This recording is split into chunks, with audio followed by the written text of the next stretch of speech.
let's start this.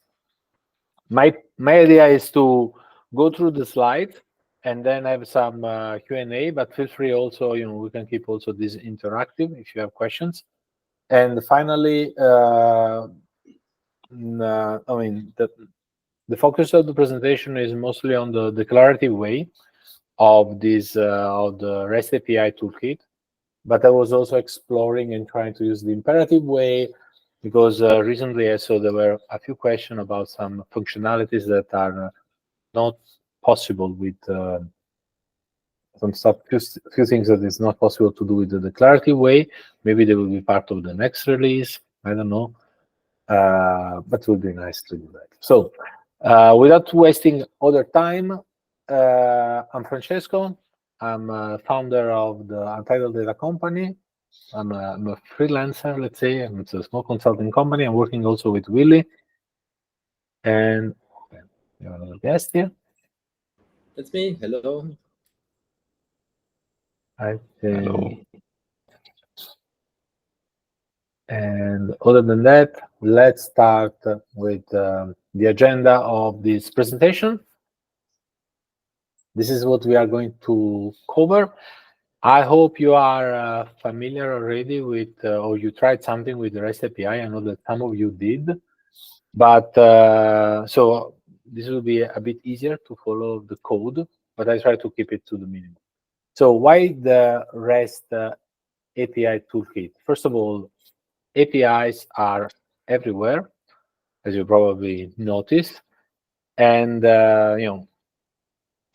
we started to do some a project for a customer, and we started to see, to convert from another tool some connectors from APIs, and we start to see that there was a clear pattern, and like you make a call, you have to authenticate, there is a pagination, you have to move from one page to another, etc. And we started to think about the possibility to generalize the approach to develop these connectors. So what we wanted to do was, our idea was to, there's some sort of configuration where we can have a base URL, authentication mechanism, and a list of endpoints that we want to use with our connectors. And we start to think about something like this, right? A YAML configuration. But then we decided that despite the fact that YAML is more or less cool, we wanted to have a bit more flexibility. Coming from tools like Airflow, where you have this configuration as code, we thought maybe it would be better to use something that is a bit more flexible, like this, like a Python dictionary. And at the end, after a few iterations that we did, we come up with this structure of the object, which is working. If you take this configuration, it's working with the current release. In this example, I'm using the Freshdesk API, because it was something I was developing while just before starting preparing this presentation. And this will be in the example, but it's very simple. As you can see, just a couple of endpoints, the tickets and the contacts. Freshdesk, if you're not aware of it, is a HR solution. So you can post the jobs and get application from candidates. Why we decided to go with DLT? I mean, when we started doing this, DLT was a tool that we already knew, and it was something that was very simple to use. So we started to discuss with the DLT Hub people, and we saw that there were a lot of, they were looking to do something very similar. So we joined quickly force. But why DLT? I mean, first of all, is it comes with a lot of, let's say, battery included. So there is a schema management, integration with data storages, incremental load, data lineage. I mean, there are a lot of functionalities that are there, and it's a young product, but on the other hand, is also a product that is growing very fast, adding new features all the time. It is very simple to use. It's just a Python library. If you used DLT in the past, you can see that it's including it into a, as a part of your data platform. It's very easy because it doesn't require a server or a cluster to run, but you can run it everywhere. To be with, you can run it into Airflow like I'm doing with Kubernetes, but you can run in a Lambda. You can run it with the GitHub Actions. You are free to do whatever you want. At the same time, it provides a lot of flexibility. So it's not just simple, but it's also very powerful and allows you to do a lot of experimentation. And this was something that was really interesting for us. So a bit more complex code for our source, for Freshdesk. If you are confused by this, don't worry. We are going to cover all the parts of this during this session. So let's start with the basic element of the REST API config object. So the first thing is that every config object has three basic parts. The client, which contains the the clients, the resource defaults and the resources. The clients contains the URL and the authorization method. This is the authorization is the base URL. I don't think I have to explain what it is. It's the base URL where you are going to get the endpoints that you need to query. And the authorization can be very simple, like a token, but it could be also a token that is coming from the DLT secrets. I'm not going to, I assume you know a bit about DLT, but otherwise there is documentation to cover this. But it can be also a custom, you can use some out-of-the-box authenticator that are part of this REST API. And let's say you can even write a custom one. In this case, for example, the custom authenticator is the basic authenticator is using a secret and an empty string. This is because in our case, the Freshdesk, usually the basic authenticator has a user and password as a credential, but in this case, the user is actually a token and the password is empty. Any question till here? No. Okay. There's a subject. Sorry? Sorry, I was saying it's clear. Okay, thank you. The resource object is an array of DLT resources. And a resource can be a simple string, like tickets and contact. And this is just the URL of the endpoint, let's say the final part of the URL of the endpoint, but also the name of the table where DLT will store the data. And when you need a table with a name different from the endpoint URL, you need to have a proper resource object. Like, for example, the Freshdesk tickets is the name of the table, and the endpoint is actually tickets. Or the endpoint is contacts, but the name of the table is Freshdesk contact. In general, a resource object exposes the same properties of the DLT resource, plus a special property called endpoint, where it is possible to pass some parameters and other specific things for REST API endpoints. So the resource default is actually just, let's say, some sugar on top to avoid repeating the same thing for every resource. This will be the default that will be applied to everything. So for example, in this case, resource default, primary key is ID, and the right disposition is merge. This is not something I have to rewrite for every resource in my configuration. If I need to overwrite one of these values, I can do this just specifying the same property in a resource. So if I create a resource like before, the fresh desk ticket, and I add the merge disposition append, this will override the default. I mean, this is more or less like it's working with Airflow and DAGs and the default arguments for all the tasks and all that. So when we go back to this, I think this will be a bit more clear. We have a client part, with URL and basic authentication object, the resource defaults, primary key, right disposition, and as you can see, there are some specific defaults also for the endpoint, and then we have the different resources, the fresh desk tickets and the fresh desk content. Let's discuss about any question till here. Okay, this part is easy. Let's start with something a bit more complicated, like passing parameters. So if you work with APIs, you probably saw you saw URL built like this. And as you can see, the endpoint is product, and it's getting some parameters. The parameters can be of two kinds: the path parameters and the query parameters.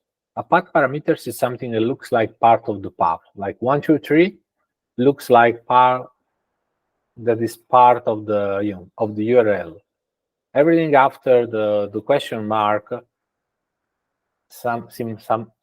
it seems something special.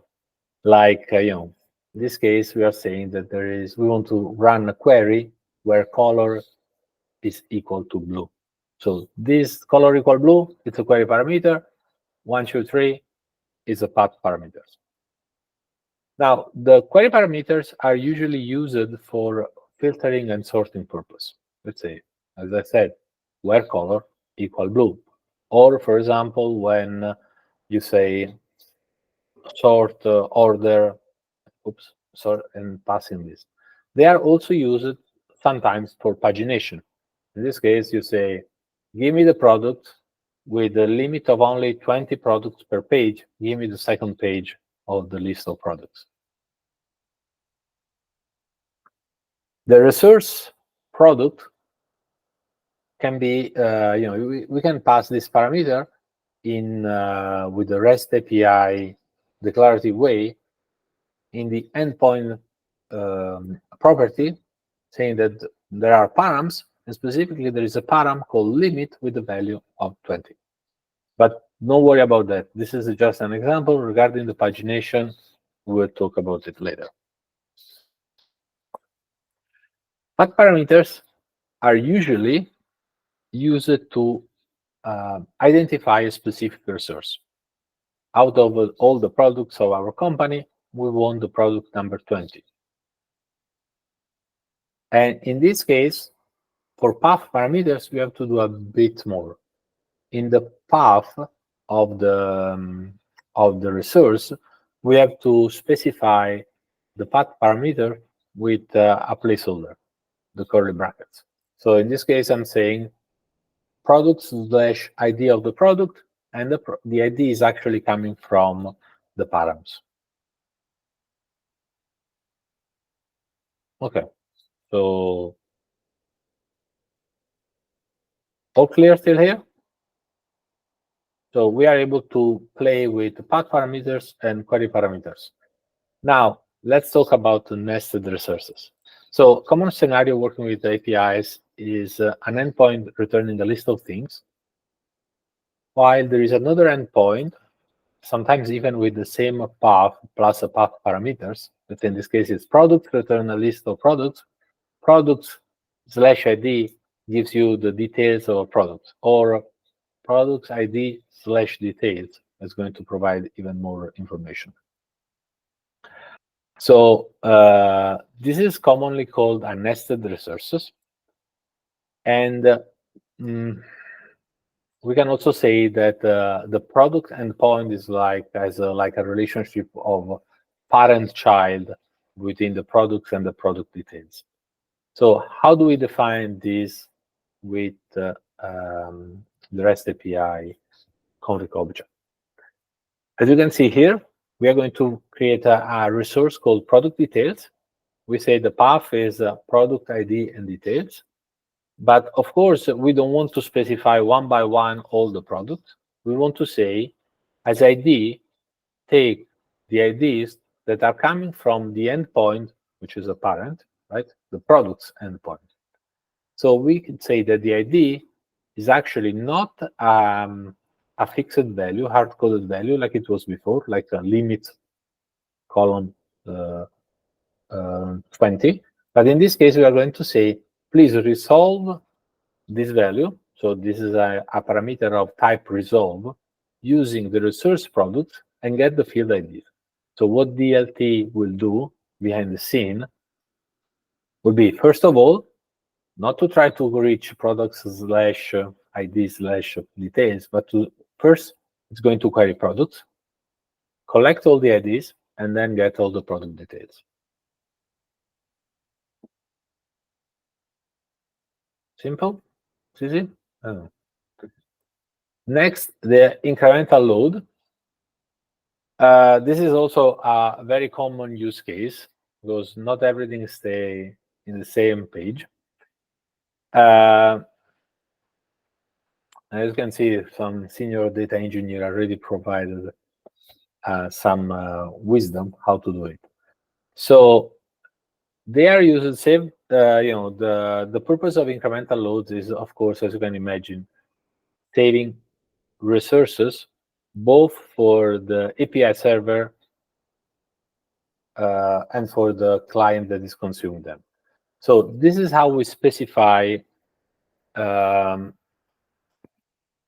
incremental load. So what we say is that in this case for Freshdesk, there is a parameter that is called updated since. Okay, so if you want to get the tickets that got modified after a certain date, you have to say as a query parameter, question mark updated since equal a certain value. Okay, where is this value coming from? Well, the value is coming from let's say the latest data that you loaded already. Now, if you have no data, let's put there an initial value. In this case, the 1st of January 2023. Otherwise, what to do? Use the data that we already stored. As you can imagine, DLT has access both to the REST API than to the database where we are going to write the data. And we say, go to the destination table and use the column updated at to figure out what is the maximum value that was used to update data. So as you can imagine, if I load the tickets now, I will, let's say without incremental load, I will get all the tickets updated till now. And this, the way this is structured is that there is a field called updated at that reports when the ticket was updated. If tomorrow I'm going to reload this data and I want to do it in incremental mode, what I'm going to do? I'm going to check the value updated at, and I'm going to take that value and pass it to updated since, because the name is different, in the REST API URL, and then I will get only the tickets modified since today and tomorrow. I think Luigi has a question. Yes, thanks. The question is, this works only for timestamped value, or it could be also with the numerical value? Could be whatever you want. Because if you look at this, updated since will use the initial value or something in updated that has the same format. But again, this is building a URL, right? So in a way or another, you are going to pass a string in this URL. So this can be in my case, it looks like a timestamp, but it's actually a string. It could be a numeric value. Let's say it could be like 20230101, or could be also something completely different, like you're doing an incremental load in alphabetical format, right? You have a list of customers, and you can say something after something else, right? Now I start loading from A because they are sorting by name, and then it goes forward. Can be whatever things you want. I mean, whatever things. Actually, we are also in this position that we are just the users, the consumers of the API. So let's say whatever things the developer of the API we are querying decided we have to use. Okay. And in my case, I have an example where I have an API that has no pagination, but I can query only, let's say, as parameter start date and end dates. Mm-hmm. Can I have this? Can apply this incremental with parameters like that? How would it work? Well, to me, the start date. I mean, I would say, because I mean, as you can see here, I'm thinking the way I would do it is this. This is a Python object, first of all, right? So everything it's what I will try to do will be to get a start date that is after the latest end date that you already loaded. And then as end date, I will use a fixed value that is the 31st of December 9999. So every time I'm going to load everything. But you this can is query maximum 5 days, not more, because the data are big. But this is but you can query 5 days, right? 5 days, yes, up to 5 days. Then you can try to get something that is because like I said, Python object, you can try to build the end date programmatically Based on the initial value. Something like that. I don't know if that will work, because if the value is coming from the source, would be a bit tricky. But I will try to do something like that. Because how I've done it is with a custom paginator where I generate the parameters trolling. Yes, and in this way would be much nicer if I find a way. I don't know. Maybe the paginator is the only way to do it, because with the paginator you actually have a callable where you can calculate the start and the end date.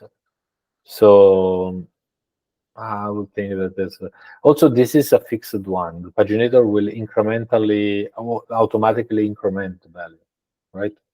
So in this case, this is a static way. So let's say for the today's load.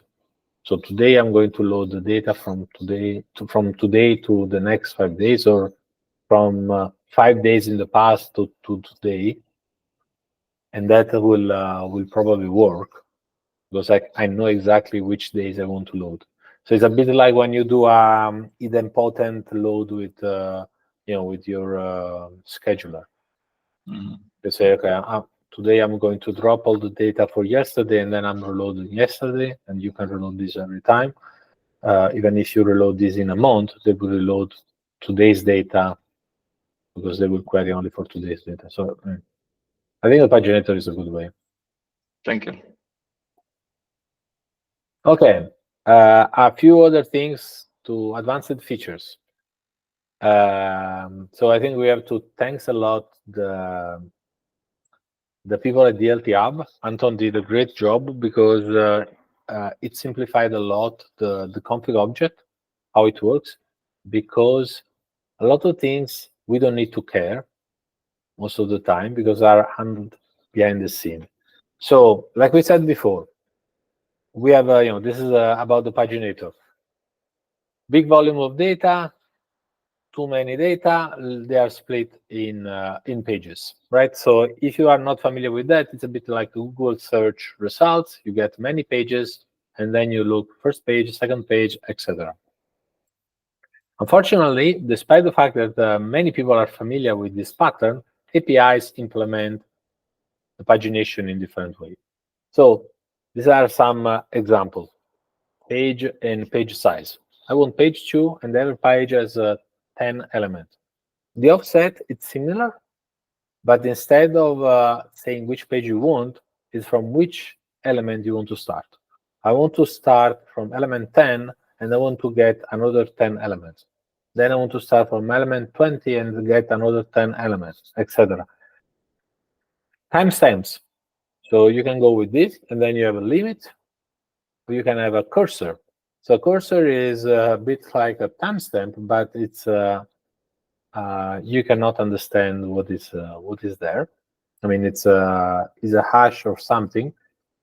And how it is implemented is that in the response, when you query these API items, you will get the cursor of the next page. So you can query the next page with this. Pagination is also implemented in two main ways. Pagination information are put in the headers or are called embedded when they are part of the body. The REST API source is able to take care of most of the cases automatically. And worth to mention that for weird use cases, you can write your own paginator, right? Like Luigi was doing. And to do that, you have just to pass a property called paginator. I'm not going too deep in that because I mean it's I think every use case is very different. And giving an example for a paginator that is common, probably it's already implemented. As you probably, if you used it, you notice that most of the time the REST API source is able to handle this automatically. The data selector, this is also something that we don't use very often because it's handled automatically by the REST API. This is an example of the Pokemon API. As you can see, this is the response. And if you want to get your Pokemon, they are part of results, a property called results. So you don't care about you don't want to care about the count, the next, and the previous. You want just to get Bulbasaurus, Ivysaurus, etc. You can specify the data selector. What the way the source is built is that most of the time it's able to figure out what is where are the data automatically. But in case you have a weird API, you can specify the data selector, something like this. Again, this is an example, but it's not needed. There was recently a guy on the DLT hub was using an API that was returning the results in an array called values. This was not part of but because values is so generic, we added it into the REST API toolkit. So no need to do it. So some APIs have weird behaviors. Let's see what we have here. The error handling. Now, normally, when you get a 404 and you are on a web browser or on internet, this means that the page doesn't exist. Some APIs decided to use 404 not because you are using the wrong endpoint, but you are using the correct endpoint, but it's not returning any result. So let's say you ask for tickets, and this is returning a 404 error, but not because it doesn't exist the page, the endpoint tickets, but because there were no tickets. Of course, this is not actually an error, but because we use the request module behind the scene, like every other Python module or code dealing with HTTP, request thinks that 404 is an error. In case you want to ignore that error, you can use a response action. You can configure the endpoint of your resource saying, ignore the 404. I know it doesn't, I know already that it's not an error, and I know that this is not, you don't need to worry about that, just keep it. Another status code that's quite interesting is 429, which means that you are making too many calls, but this is also handled automatically behind the scene by the REST client used by the REST API. I have a question. Should I specify these actions for each resource separately, or this is for the whole source, for the whole config? You can do both things. So you can put in the resource defaults if you want, or you can put this in a specific resource. In the case that we saw, for example, the 404 was the 404 for empty results was only for some endpoints. Other endpoints were never returning 404, even when they had no results. So at that point, 404 for those endpoints was an expected error. Was actually an error. Maybe the server the IP was down or the page was having some problem. I don't know, but you can do both ways. So depends on your implementation. And can I specify like custom function in action field instead of predefined set of actions? That's a good question. I don't remember this. I don't know if Willy remembers for the action. There are a few actions that you can do, but Okay. I should just check look the documentation, or I should check the code actually. So, final words about when to use the REST API and some suggestion, and then when to use the REST API or not. So, one thing that we do usually is I do quite often is to use the autocomplete on my IDE, and to do that, typing it's your friend. So if you put freshdesk config equal and you open the object, you will not get all the typing that gets automatically. So put the REST API config there. That will be quite helpful. The config is a Python object. Okay, so you can do things like building the Python object using other objects. In this case, incremental since is a dictionary, and with a double star, I'm expanding dictionary to key value pairs. So in this way, I can have a quite compact object, even if I have a lot of things to put in that object. So, and then I can, of course, modify this more easily and maintain it more easily. In this case, it's the incremental configuration for this endpoint. And this is the incremental scenes. As you can see, also the endpoint is it's used here, the typing for the incremental scenes, and it helped me to write these things.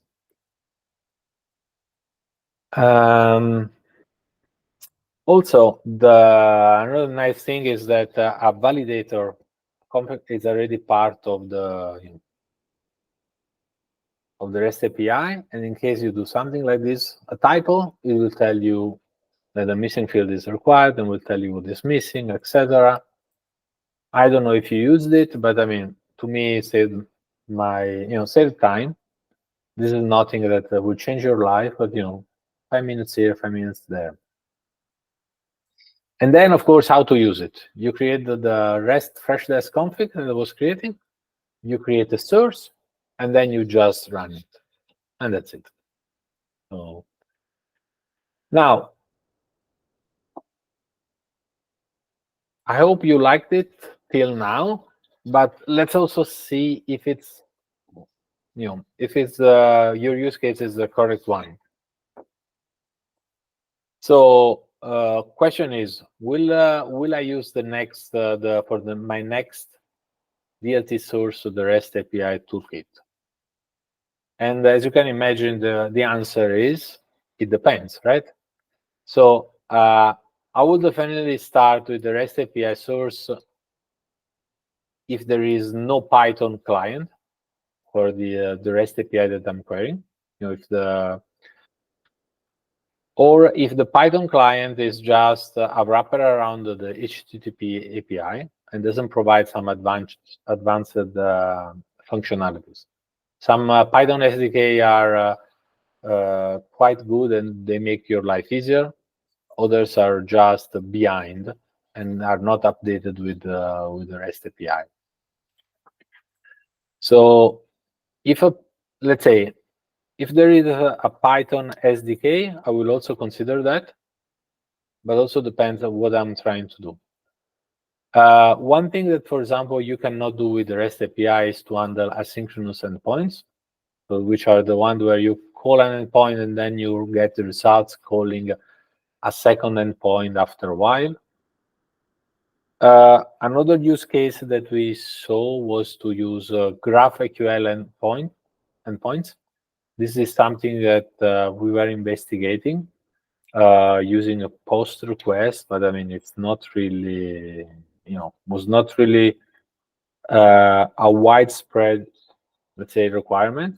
There are not many GraphQL endpoints out there or APIs. Finally,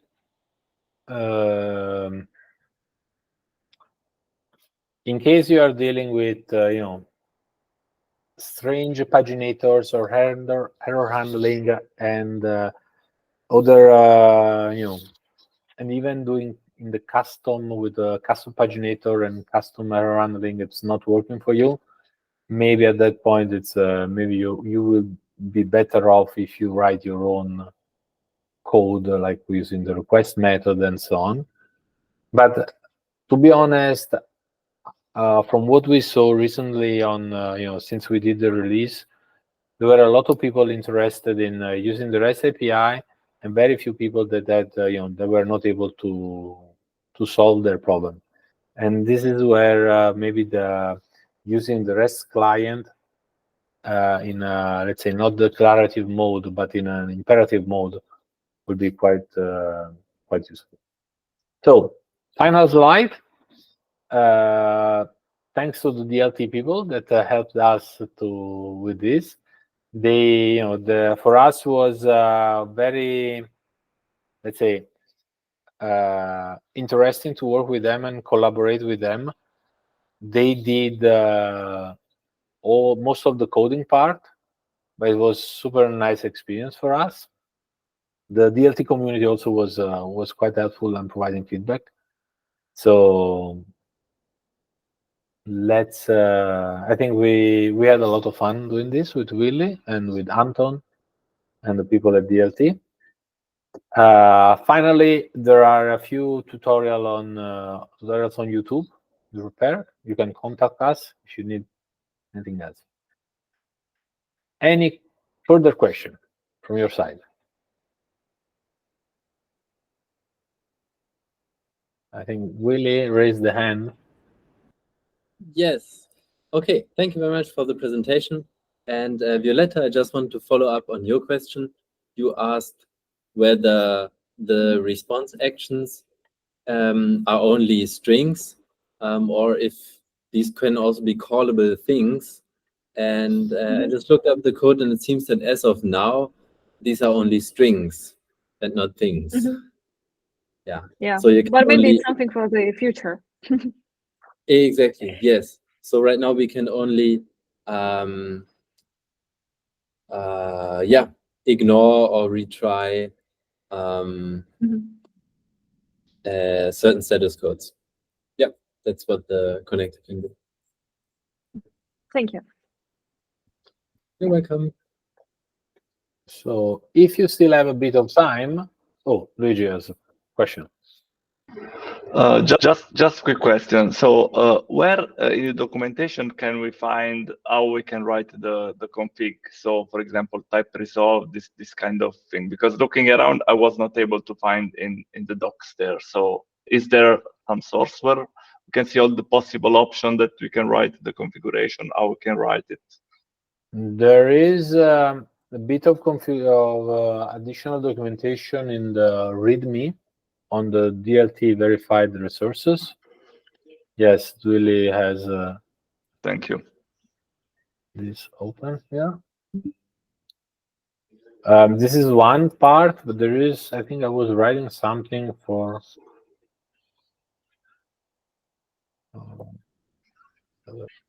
Here, there is something. I'm not sure about all the information there are here.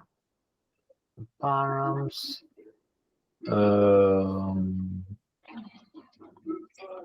For sure, the documentation, I think it's not complete. Also because it's a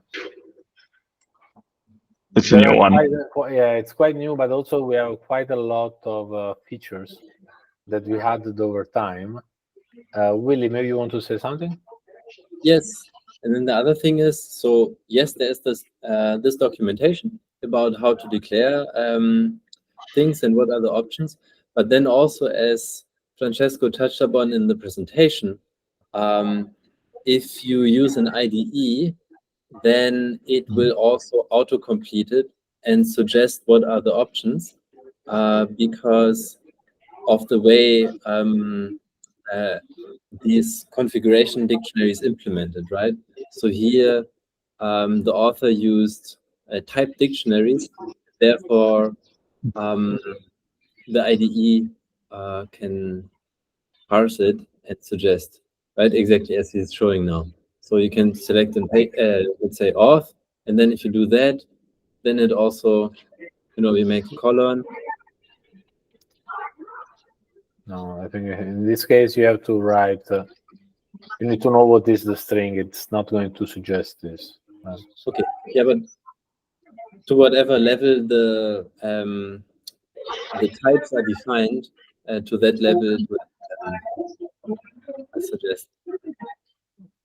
You can go from here to here, and then figure out what is the option. What are the possible options? Yeah. Okay. I think we need to extend this, and because it's open source, you can help with that. Or anyway, open a ticket, at least an issue to say, hey, I would like to have more documentation about I don't know, the paginators or the possible type for params and so on. Sure. One thing I wanted to show you, one thing that is missing, and we are probably, someone has to put some effort to do, is, for example, one question recently was, can I filter out some elements from the results? Can I modify or transform the value? At the moment, this is not yet possible. It would be nice to have a resource. I need to change. To have a resource like and you say the name equal I don't know, tickets, and then you do something. Oops. And then you do something like I don't know, function, apply, transform, something, and then here you pass the name of a method, and this would be super nice to have it. This is not yet there, but this is something that is possible if you use the imperative way to do it. So just to give you an example, this is the previous configuration. This is actually a tool. I mean, it's a sample website created by a guy. No. And it's providing some fake data for some APIs. And oops. It's very simple. You have a bunch of APIs, so you can get a list of users, or you can get, for example, what was it? Just to simulate a few things. The important thing I want to show you is, so this is a very simple API, no authentication and nothing. This is the config object that you have that we discussed till now. If you want to do this with the REST client in an imperative way, what you need to do is to create a DLT source, okay, called same name. I mean, this is a rec-res, and you declare the client like this, which is actually this, right? So as you can see, this and this, and each resource is a bit more verbose. So get the users and the other page. So this is a DLT resource. This is another DLT resource. Return everything, and you get. Okay, so now if I run this method here, function here, what I get is a DLT.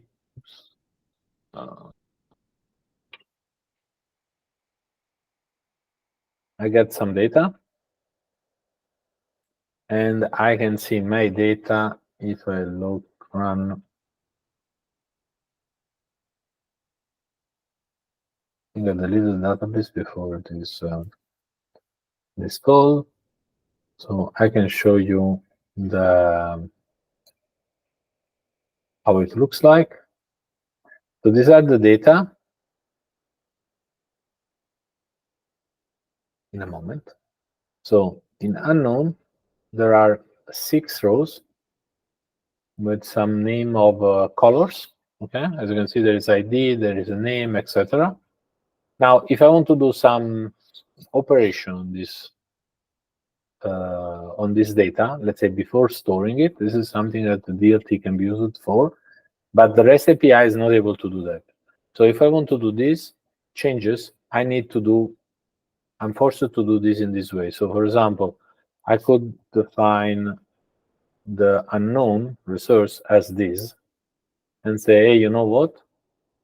For everything that arrives, take for each page, take the item in this page and delete the column ID. Luigi, you have a question?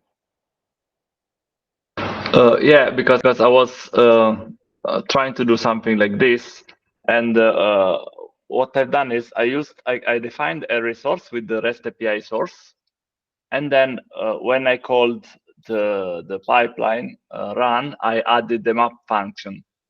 With the map function there, I can apply whatever I want, like filtering rows or filtering.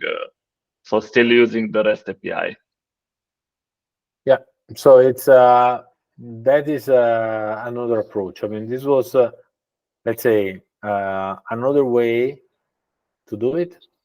And this, if I run this now, what will happen is that for each row, it's going to delete things. But the map function also is, I mean, what would be nice would be to have this integrated in the object and say, okay, pass me a function where I say, print this, print that, and delete item. And as you can see, the ID disappear, right? Or I can do things like color, and instead of color, I want to put just blue, right? So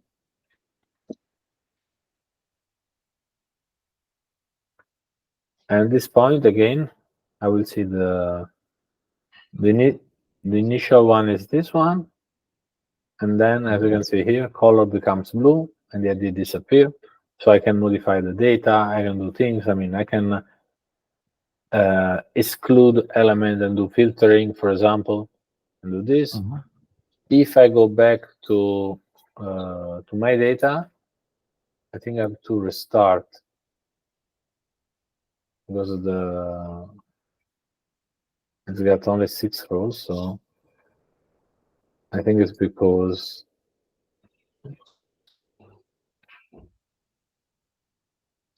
is this code that you are sharing like in a public repo that you can share, or which code? Sorry, the code, for example, this one that you just show how to rename the column, filter the column.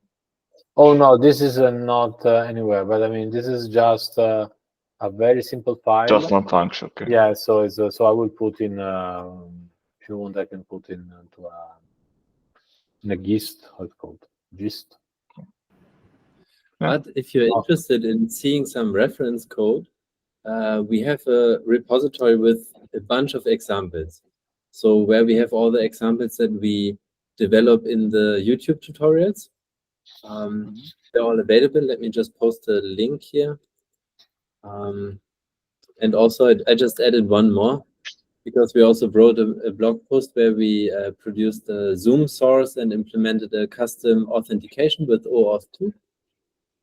And that's also there, so that we can compare it also to the Airbyte low-code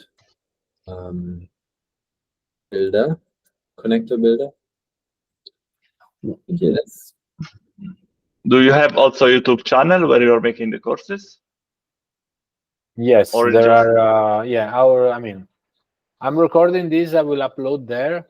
If you know, if this is, if you find this interesting, maybe it would be nice to have your feedback later on. Absolutely. But it's yeah, we are posting them. There is Can you share also the YouTube channel? So Sure. It's we'll put on the channel on the Slack channel.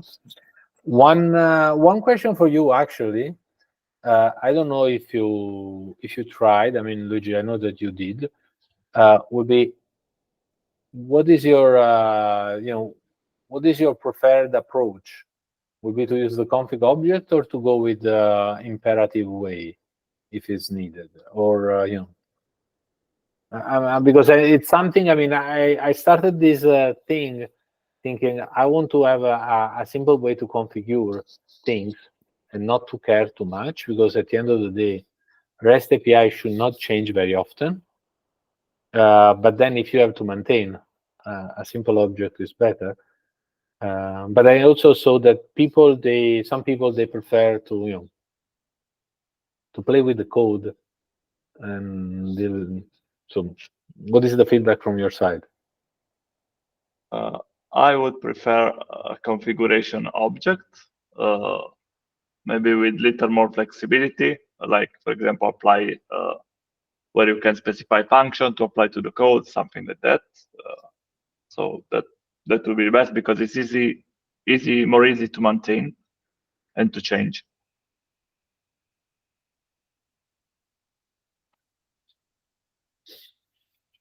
Yeah, Violetta, anything from your side? Thanks a lot for the presentation. The most Thank you for important. joining.